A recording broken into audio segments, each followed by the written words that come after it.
Hi viewers, welcome to this video and today I will be teaching you how to fix awaiting endpoint Discord. So just let's start. So first you guys want to make sure that you guys are connected to a good internet connection. Then second thing is just open up your browser and search their Discord server status and make sure from here that the all systems of Discord are operational. So after that just go on to your task manager and search here Discord and just right click on your Discord and click on the end task. So after clicking up on end task, your Discord will restart, and after restarting your Discord, your problem of awaiting endpoint will be fixed, and that's how you guys can easily fix your problem of awaiting endpoint. Discover the secrets to mastering Discord server creation and bot development with our comprehensive step-by-step course.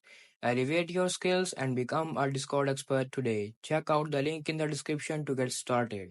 But if you find this video helpful, please like and subscribe to this channel, and thanks for watching.